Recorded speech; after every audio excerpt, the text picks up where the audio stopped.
Essa é a súplica dessa igreja e nós assim oramos em nome de Jesus. Amém.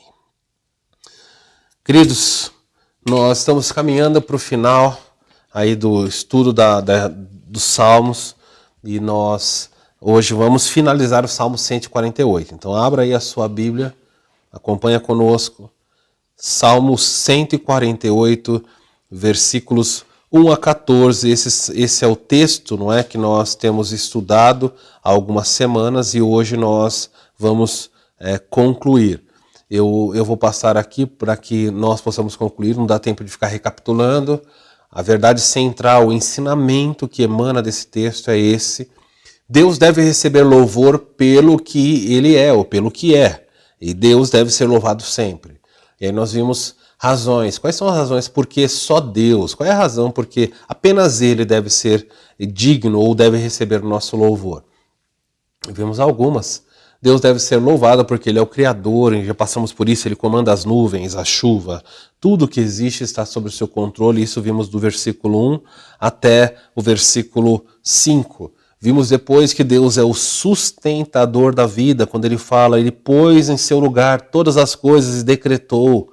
Louve ao Senhor, desde a terra, as árvores. Então Ele é o sustentador, Ele cuida. Os reis da terra, os poderosos estão nas suas mãos. A última vez que nós paramos nesse salmo, nós vimos que Deus deve ser louvado na família. E Ele então faz essa dinâmica do texto bíblico de vir do maior para o menor. Então ele mostra os anjos louvando a Deus, ele mostra os astros do céu, apesar da lua e o sol serem seres inanimados, não é? Ele mostra que quando o sol passa pelo céu, isso traz louvor, isso glorifica a Deus, porque não tem como negar a mão de um Criador. Então dos seres celestiais, os anjos, passando pelo universo, pelo céu, pela terra, tudo, até chegar à criação, e aí ele vai falar dos animais, das plantas. Mas ele termina o Salmo mostrando a essência do louvor. Deus é glorificado e quer ser louvado na família. É por isso que Satanás ataca os lares.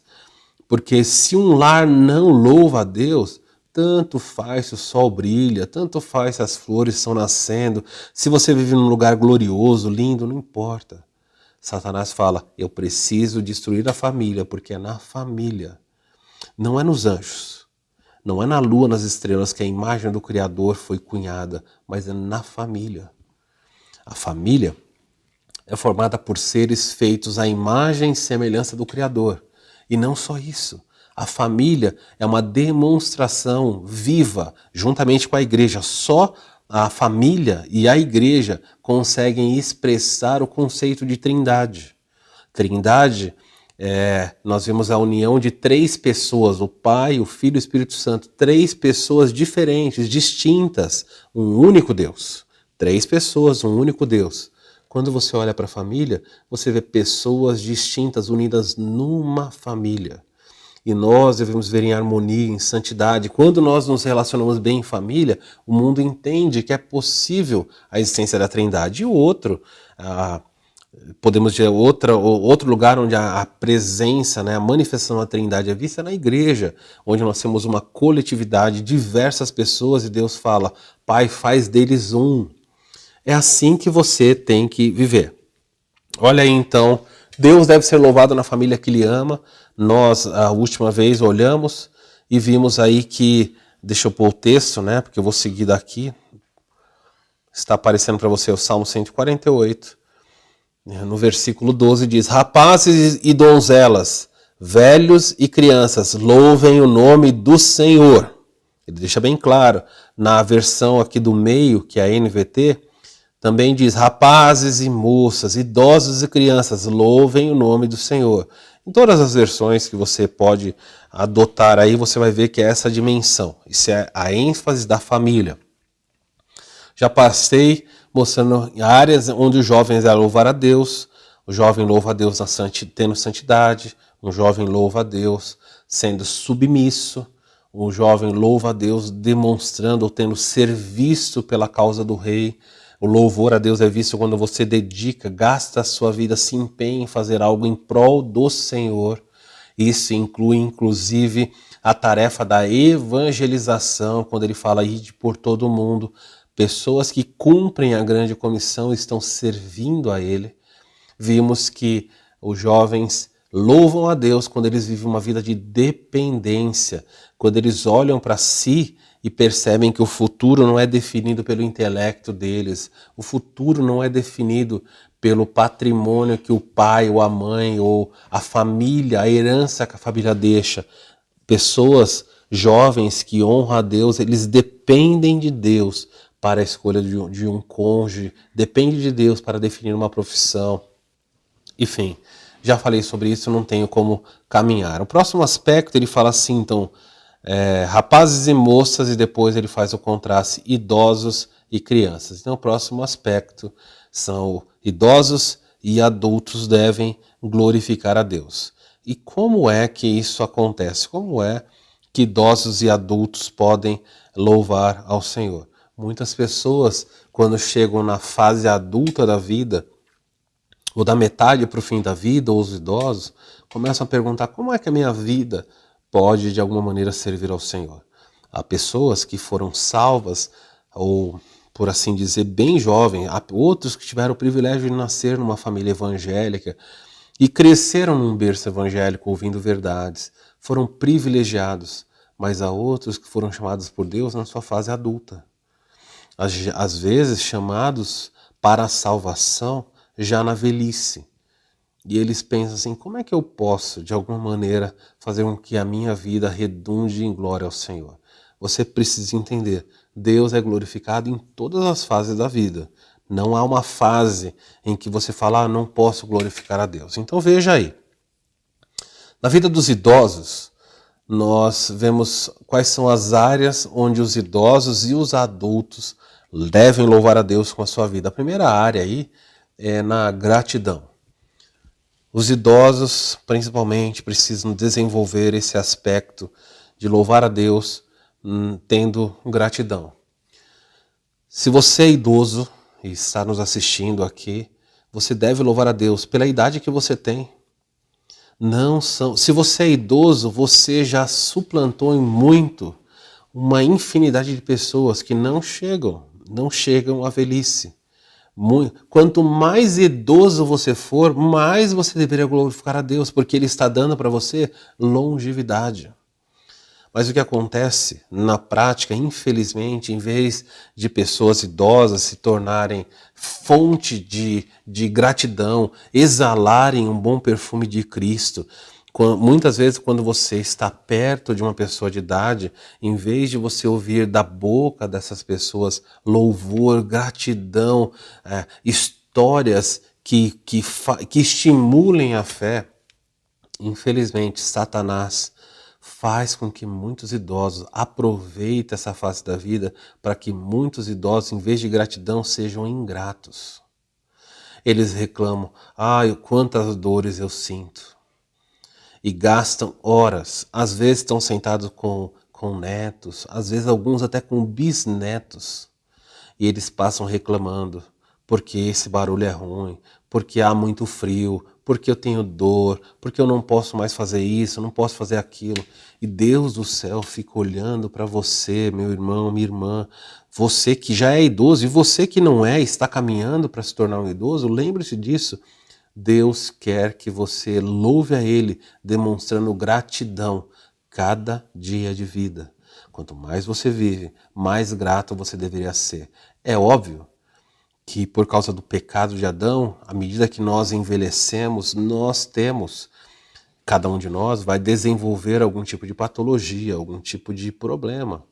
Ninguém morre de saúde, você tem que entender isso. Ninguém fala, nossa, como morreu? Estava tão saudável, morreu. Não existe isso. Você morre porque algum problema acontece.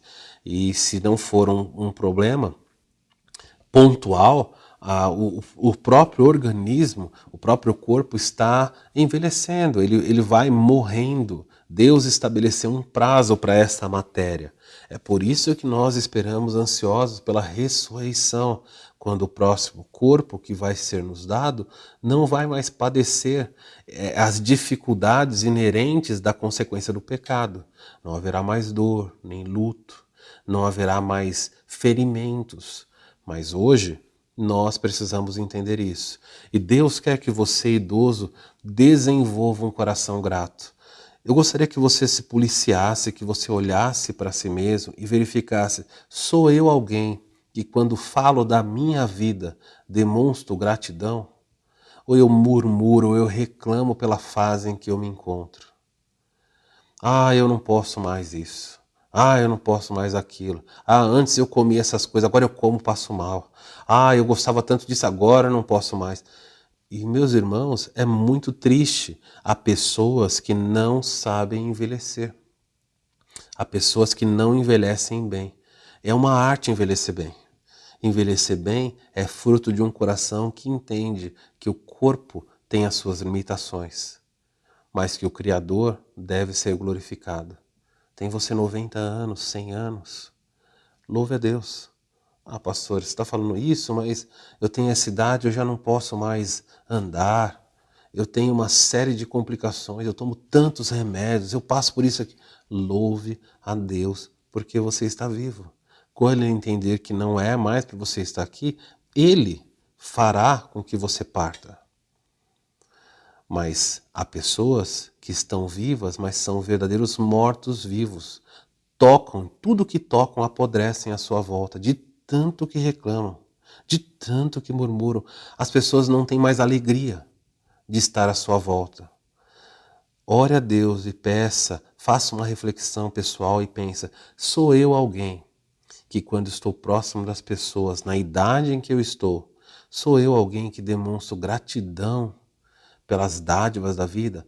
Não estou falando na ausência de problema, não estou falando para você ser falso. Talvez você tenha muitos e problemas muito sérios, mas estou falando de você ser grato a Deus, porque Deus deve ser louvado independente do problema que você tem. No livro de Jó, nós vemos que quando Satanás toca a vida de Jó, Jó é acometido de mais de 37 tipos de enfermidade. E a última coisa que Deus quer que Jó faça, que Satanás quer que Jó faça, é louvar a Deus. E o que o capítulo 1 termina dizendo assim: depois de perder tudo, depois de uma série de coisas, Jó fez o quê?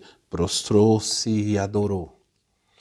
Quando Jó então é acometido por essas doenças terríveis, quase 4 dezenas de doenças, havia tantas feridas no corpo de Jó, que furúnculos surgiram no seu corpo. Satanás tocou ele com tanta severidade que o corpo dele foi coberto de furúnculos, que havia tantos furúnculos que não havia pele para ser coçado. A Bíblia fala que ele pegava cacos de telha e com a ponta, ele se coçava com a ponta, como se fosse a ponta de um lápis, coçando em qualquer superfície que pudesse. Tamanha era a sua agonia. Ele tinha tudo para praguejar, para amaldiçoar a Deus. O que Satanás faz? Ele se aproxima da sua mulher que não ficou doente, e a mulher diz para ele o seguinte: você ainda continua sendo fiel a esse Deus? E olha o conselho da mulher. Ela diz para ele assim: amaldiçoa a Deus e depois morre. Ou seja, não passe dessa vida. Se Deus está colocando isso sobre você, ele não é digno de louvor. Amaldiçoa, blasfeme contra ele e depois morra. Pelo menos você vai morrer dizendo assim: falei umas verdades para Deus. E é fantástico o que esse homem de Deus diz. Ele virou para sua esposa e disse aquilo que muitas vezes temos que dizer para nós mesmos. Jó disse: falas como louca. Ele estava doente no corpo, mas na fé e no coração ele sabia quem era Deus. Ele diz para ela: falas como louca. Se recebemos o bem da mão do Senhor, por que não podemos receber da mão dele também o mal? E a Bíblia fala que em nada disso ele pecou. Há pessoas que vão se aproximar de você na sua velhice e dizer: você ainda continua indo na igreja? Você é cheio de doença e continua lendo a Bíblia em casa, louvando a Deus? Ah, amaldiçoa Deus e morre, Deus te abandonou. E essa é a hora de você dizer: falas como louco, como louca. E às vezes vai ser o seu próprio coração dizendo para você: de que adiantou? Você viveu para o Senhor. Quando você tinha saúde, se envolveu em tantas coisas na igreja, mas agora doente. As pessoas não te visitam, você foi esquecido.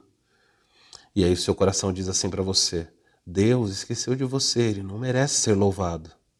É nessa hora que você deve olhar para o espelho da sua alma e dizer: falas como louco.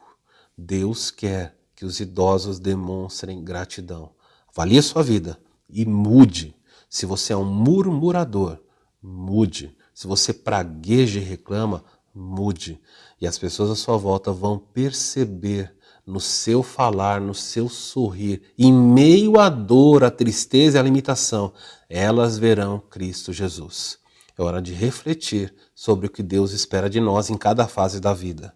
Outro aspecto em que os idosos, áreas em que os idosos devem glorificar Deus é na gratidão. Outro aspecto é no exemplo. Nós precisamos olhar para as nossas vidas e entender que você que tem mais idade, você tem que dar mais exemplo ainda. Existe uma infinidade de pessoas olhando você. Existem as pessoas da sua idade que precisam seguir o seu exemplo. Se os seus netos, os seus filhos vivem vendo você, irmão e irmã, praguejando, reclamando, você é um péssimo exemplo. Não estou falando que você não é salvo, mas estou dizendo para você que você não é um exemplo a ser seguido. Tudo para você é problema, tudo para você é reclamação. Os seus netos, os seus filhos, quando estão com você, eles olham e falam assim: eu não aguento mais ouvir minha mãe reclamando. As pessoas perdem a alegria de estar com você. E sabe o que é pior? Eles estão aprendendo pelo seu exemplo a como proceder. E quando eles se tornam mais idosos também, e você não estiver aqui, sabe, eles vão falar: hoje eu estou imitando o vovô e a vovó. Eu lembro, você lembra como a vovó falava mal? Nossa, minha avó reclamava. Ih, meu avô, o meu pai, a minha mãe. Esse tipo de conduta é a que nós chamamos de currículo oculto. Existe um currículo que você quer transmitir, aquele currículo aberto. Você diz: filho, não minta. Filho, louve a Deus. Deus é bom. Mas existe o currículo oculto, é aquele que você transmite quando você não está vendo.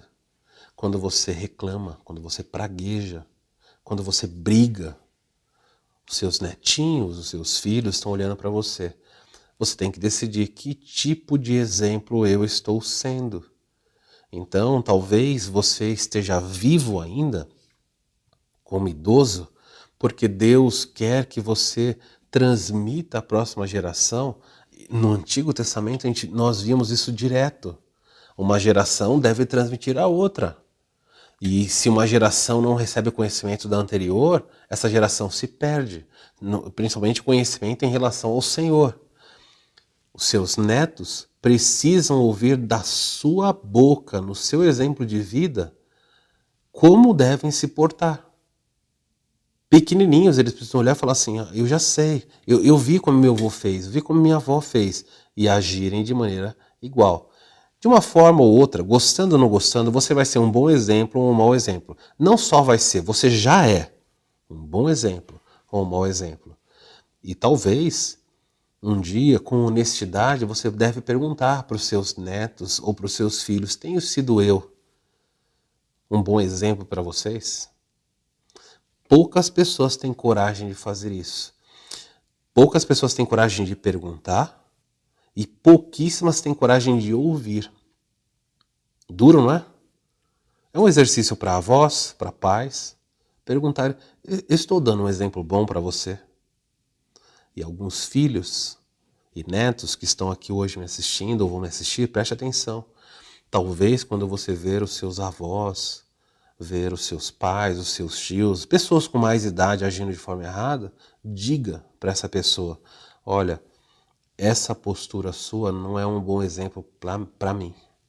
E talvez a pessoa se surpreenda, fala: eu estou vendo na sua postura algo que não é bom. Eu não quero agir assim. Há filhos que estão aqui que não aprendem também. Olham para os seus pais e veem os pais fazendo coisas erradas e falam: meu pai é teimoso, minha mãe é teimosa, minha avó. E sempre olham para frente e falam assim: eu não aguento mais falar para o meu pai, ele não muda, minha mãe não muda, meu avô, minha avó, meu tio. Só que você vai chegar lá também. E quando você chega, você é igual. Você não aprendeu. Você reclama, reclama deles mas não aprende e não tira lição nenhuma. Então a Bíblia está aqui para equilibrar isso. Rapazes e moças, idosos, louvem ao Senhor. Outro aspecto aí, onde os idosos devem louvar a Deus, muito importante, é no legado. Existe um legado. O que é o legado? O legado é aquilo que você deixa para outra geração. Agora, o exemplo é aquilo que você faz em vida. Você está deixando aqui, está mostrando na sua prática. Legado é aquilo que efetivamente o idoso conseguiu transmitir e que foi adiante, foi passado. A Bíblia é muito clara. Eu vou mostrar um exemplo, um texto, embora o texto seja longo, a Bíblia fala em Jeremias capítulo 35, no profeta Jeremias, é chamado por Deus, e Deus vai usar o exemplo de uma família para ensinar algo para uma nação inteira. E no livro de Jeremias capítulo 35, Deus chama Jeremias e fala assim, Jeremias, vá até tal lugar e chame aqui os recabitas. O que são os recabitas? Recabitas são os descendentes de Recabe. Eu vou mostrar o texto para vocês e aí nós juntos podemos ler e aprender. São textos que nós não conhecemos ou não lemos muitas vezes, mas você deve aprender aí. Depois você leia com calma na sua casa. Diz, durante o reinado de Joaquim, filho de Josias, rei de Judá, o Senhor dirigiu essa palavra a Jeremias. Deus vai falar com o profeta. Olha a ordem de Deus. Vá à comunidade dos recabitas, guarda esse nome aqui, ó. Vá até a comunidade dos recabitas e convide-os a virem a uma das salas do templo e ofereça-lhes vinho para beber. Deus falou, vá até lá, chame essas pessoas, traga aqui no meu templo, há uma sala lá, e quando os descendentes de Recabe chegarem aqui, você vai oferecer para eles vinho, bebida. Então busquei Jazanias, filho de Jeremias, filho de Abazinias, os seus irmãos e todos os filhos da comunidade dos recabitas. Ou seja, Jeremias falou, eu busquei todo mundo que era recabita, que era descendente de Recabe. Eu os levei ao templo, à sala dos filhos de Anã, filho de Gigdalias, homem de Deus, a sala ao lado dos líderes, debaixo da sala de Maceias, filho de Salum, o porteiro. Bom, esses lugares não é importante você guardar aqui, mas ele está falando, eu levei todos eles para uma sala. Olha o verso 5. Então, eu coloquei vasilhas cheias de vinho e alguns copos diante dos membros da comunidade e lhes pedi que bebessem. Então Jeremias coloca vinho e fala para aquele pessoal que ele convidou, falou assim, bebam, preste atenção. Eles, porém, disseram, não bebemos vinho, porque nosso antepassado Jonadab, antepassado aqui você pode pensar em avô, bisavô, simplesmente ele diz assim, olha, lá atrás, um dos nossos antecessores nos deu uma ordem. Muito bem. Não bebemos vinhos porque o nosso antepassado Jonadab, filho de Recabe, nos deu esta ordem. Qual foi a ordem que eles receberam? Nem vocês e nem seus descendentes beberão vinho. Eu vou encurtar aqui por causa do nosso tempo. Jeremias fala, bebam aqui. Eles dizem o seguinte, não, nós não podemos. E Jeremias fala, por quê? Ele fala, porque o nosso antepassado, Jonadab, filho de Recabe, ele nos disse que eles deu uma ordem para a nossa família, para o nosso clã. Nós não devemos beber. E nós não devemos fazer outras coisas também, foi dado para eles. E é impressionante que passam-se gerações, e sabe o que acontece? Eles não estão bebendo. E por que Deus fez isso? Deus queria ensinar algo para o profeta Jeremias, não era para o povo. Ele disse assim para Jeremias, Jeremias, está vendo esse pessoal? Já passaram gerações e eles continuam andando debaixo do preceito que os seus antecessores, o legado que foi passado para eles, o legado de não se embriagar, não beber nesse caso aqui, especificamente no caso deles, eles falam, não vamos beber. Esse texto aqui não está ensinando que é pecado beber. Eles só estão dizendo o seguinte, nos foi dito, nos foi transmitido por nosso antepassado que nós não deveríamos beber. Há um legado sendo passado aqui. E por isso nós não estamos bebendo. E aí Deus fala para Jeremias, Jeremias, você viu? Este pessoal é obediente àquilo que eles aprenderam com seus antepassados. Mas o povo de Israel não. O povo de Israel é desobediente. Estes homens obedecem os seus avós, bisavós, mas vocês não obedecem o seu Criador. Vocês não crescem, não mudam. Então eu não vou ler todo o texto, mas eu desafio você a ler depois Jeremias capítulo 35 para você entender. E eu queria com isso desafiar você que é idoso a entender que existe um legado que você tem que transmitir. E a pergunta que eu falo para você é: irmão, irmã, avô e vó que estão aqui, qual é o legado que você transmite aos seus netos? O que vai perdurar além de você? Daqui a anos, passando aí as décadas, o tempo que Deus estabeleceu e você não estiver mais aqui, uma coisa é quando um pai transmite conhecimento para o seu filho, mas o verdadeiro sucesso de um homem, de uma mulher, não está no que ele transmite para os seus filhos, mas em ver os filhos transmitindo aquilo para os netos. Isso é um legado. Pais que ensinam seus filhos, acham que ensinaram os filhos corretamente. Aí os filhos têm os seus filhos, ou seja, agora surgem os netos, e os pais aprenderam com os avós uma coisa, mas não transmitiram, parou ali. Isso não está certo. Isso não é um legado. Um legado é uma coisa que vai além de você. E as pessoas vão olhar e falar assim: você lembra que o vovô, que o tataravô, a tataravó nos ensinou? Toda a nossa família tem seguido isso. É claro que existem legados que são ruins, tá bom? O que é legado ruim você joga fora. Às vezes já fui evangelizar pessoas que me disseram: minha família, toda a minha família tem uma tradição romanista, minha bisa era católica, não sei. Não, tradição, aquele legado errado você joga fora, mas existem coisas boas. E é isso que eu estou falando. Eu e você que já é idoso, e os demais que vão se tornar idosos precisam entender, nós devemos transmitir um legado. Se você não transmitir um legado, a sua família padece. Muitos que estão aqui assistindo que são idosos, os seus netos sequer sabem como você se converteu. Não sabem. Você vai morrer e vai levar a verdade de como foi sua conversão com você. Não há um livro. As famílias não escrevem isso.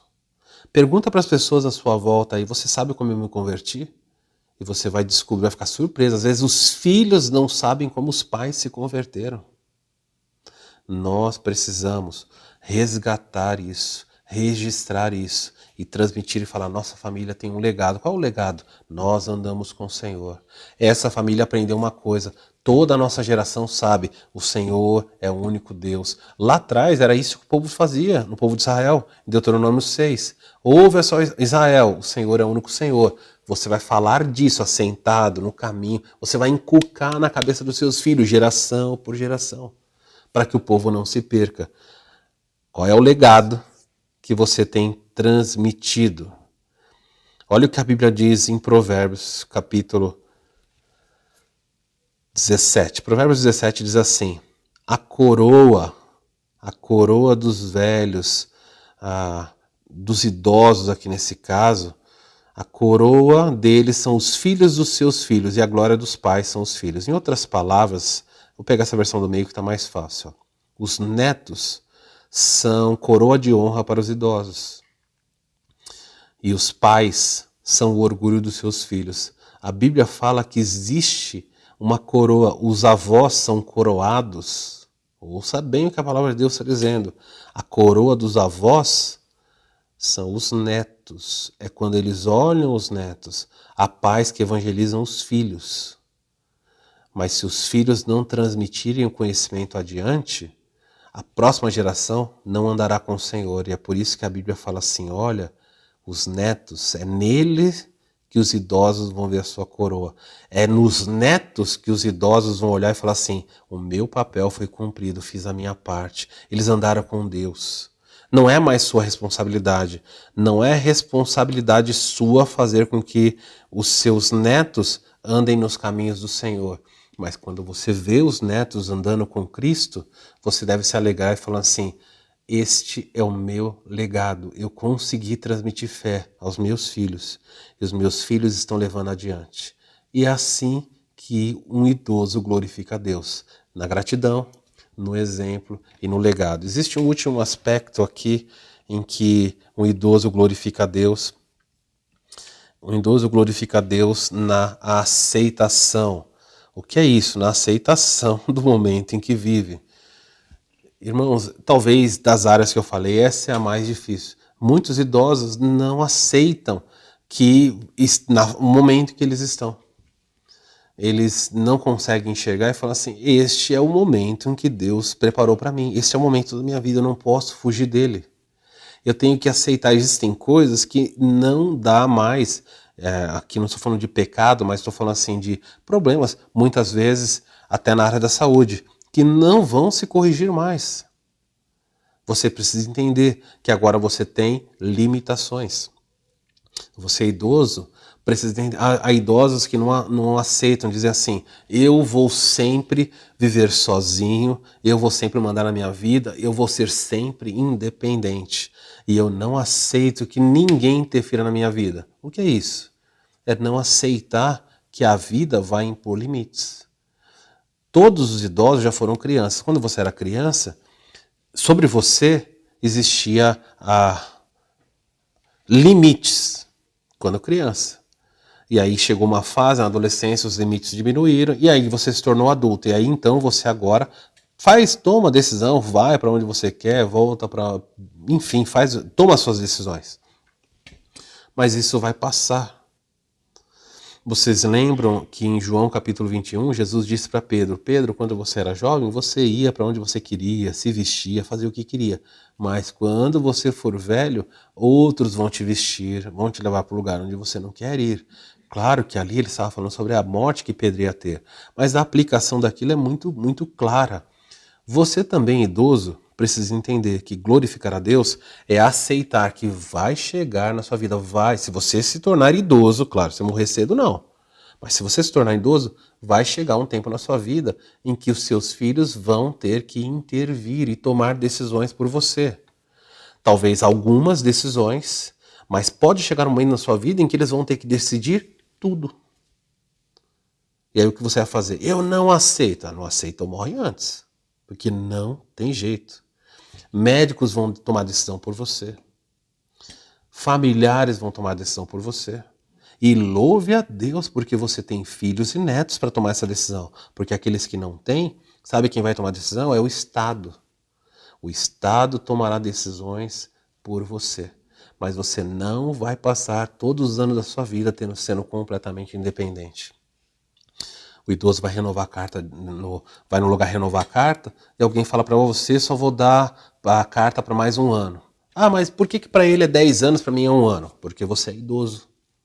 E eu estou colocando freios, limites. Aceite o momento que você está. Eu não concordo, então para de dirigir. Ponto final. Você precisa aceitar. Estou procurando ser o mais claro possível. Por que você precisa aceitar o momento que você está? Porque Deus é glorificado com isso. Você olha para a sua vida e fala, Deus, eu tenho limites. E eu te louvo porque nesses limites eu ainda sou cuidado. Nesses limites eu ainda tenho a sua proteção. Eu não sou menos servo, não sou menos crente, não sou menos filhos. Eu não sou menos amado. Pelo contrário, que bênção é um idoso que pode olhar à sua volta e ver diversas pessoas se preocupando. Em vez de reclamar disso, glorifique a Deus.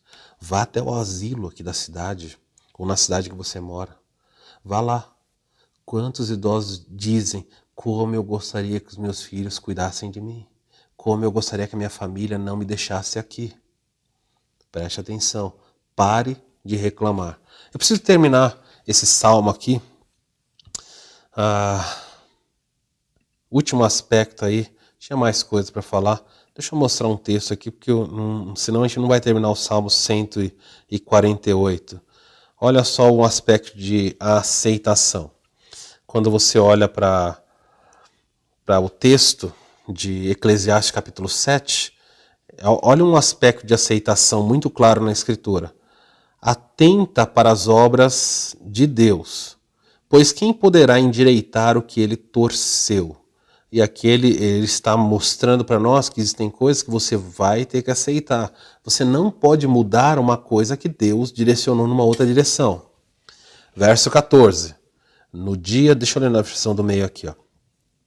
Desfrute da prosperidade enquanto você pode. E essa prosperidade aqui ele está falando de financeira.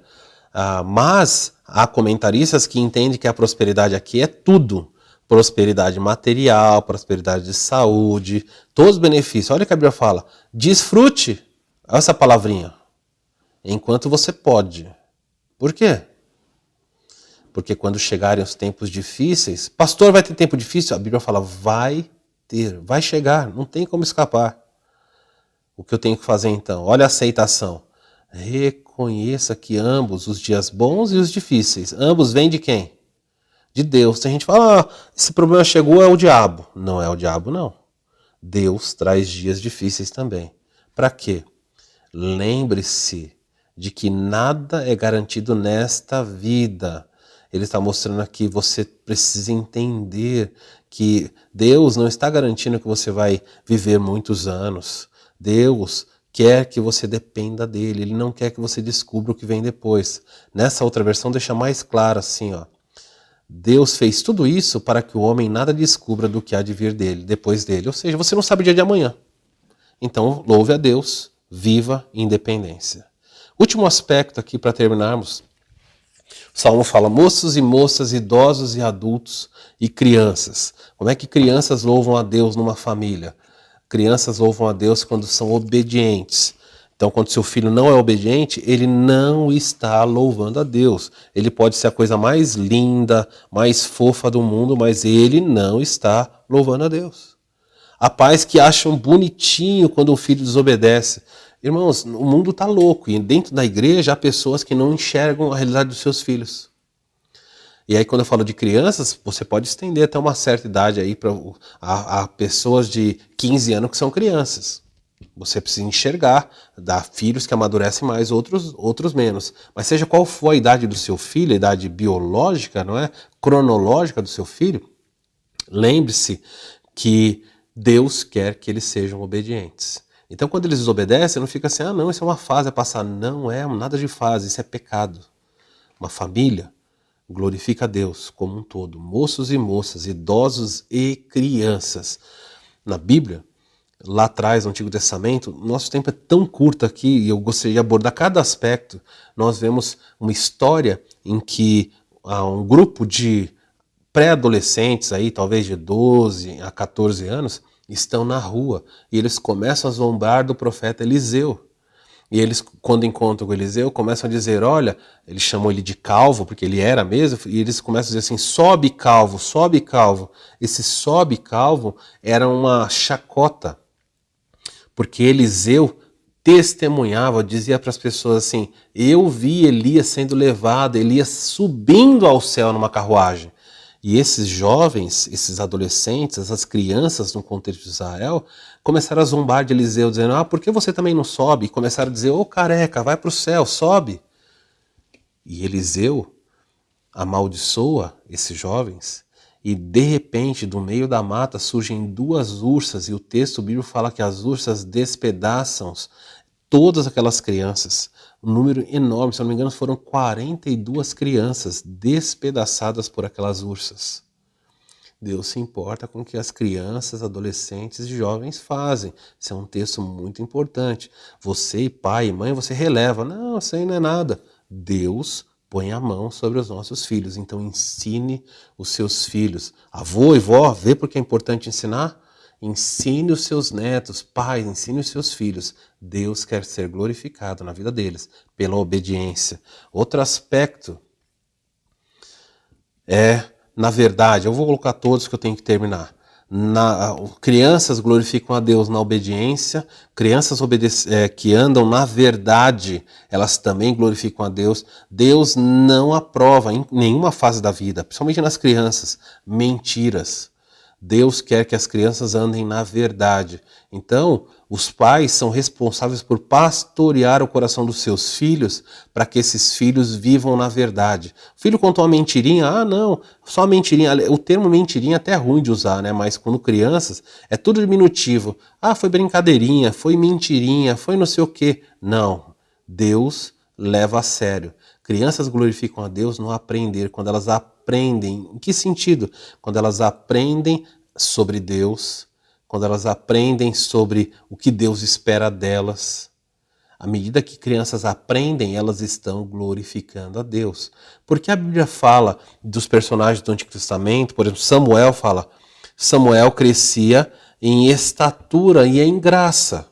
Por que a Bíblia fala, por exemplo, de Jesus da mesma forma? Crescia Jesus em estatura e em graça. Há crianças que só crescem em estatura, mas são desobedientes, são mentirosos, nunca aprendem, ou seja, não são abertos a ouvir sempre, são duros quando alguém ensina e na postura são profundamente rebeldes.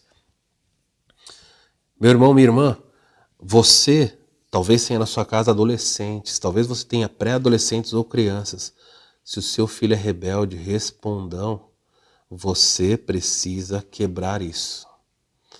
Peça a Deus força, sabedoria e discipline e mude isso, porque Deus leva a sério. Aquilo que você releva, Deus não olha com bons olhos.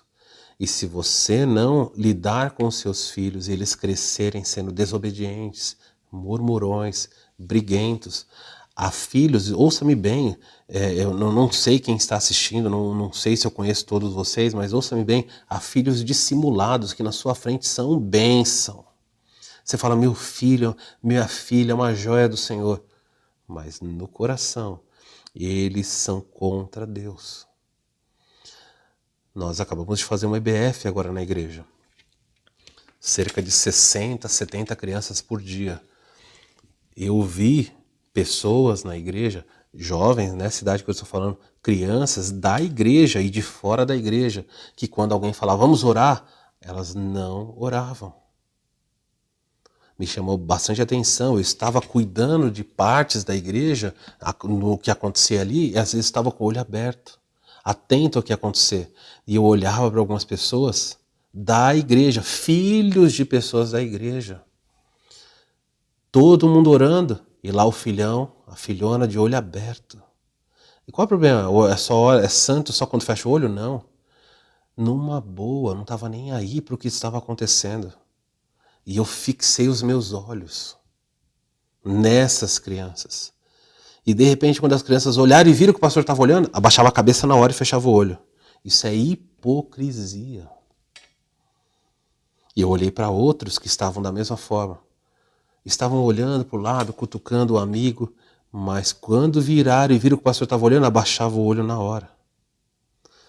Ouça-me bem, os seus filhos são pecadores. E se eles não se converterem, eles estão indo para o inferno, são sentados ao seu lado, quem sabe neste momento do culto. Amados por você, mas se a graça de Deus não os salvar, e eles não abandonarem a mentira, não se tornarem humildes para crer no Senhor, eles não glorificarão ao Senhor e passarão uma eternidade longe deles. Por mais que você os ame, por mais que você os mime, Deus quer ser glorificado na vida das crianças, dos idosos, das moças, dos rapazes. Por onde você olhar no Salmo 148, Deus exige adoração e só Ele merece ser louvado. Ele é excelso, sublime, acima de todos, de todos.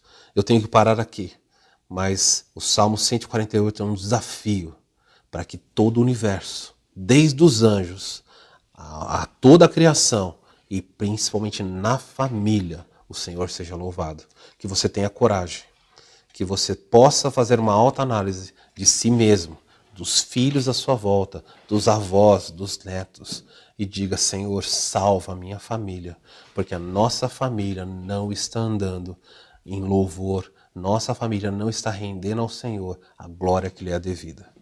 Baixe sua cabeça, feche seus olhos, vamos orar. Eu quero dar para você alguns instantes para você conversar com Deus a respeito do que nós falamos e aí juntos nós terminamos orando. Vamos orar.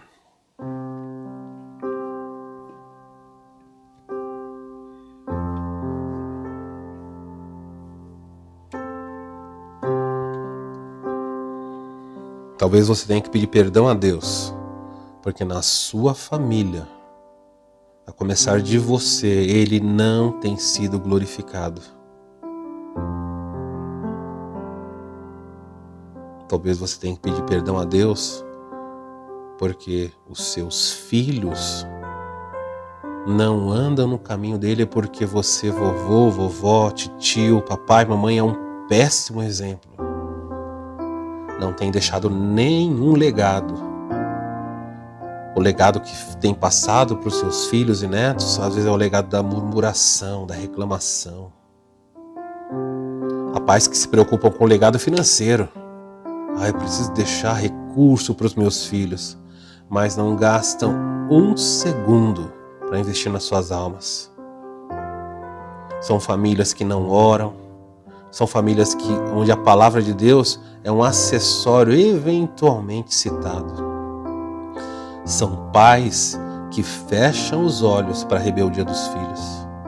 Os filhos batem o pé, xingam, ofendem, e os pais acham tudo normal.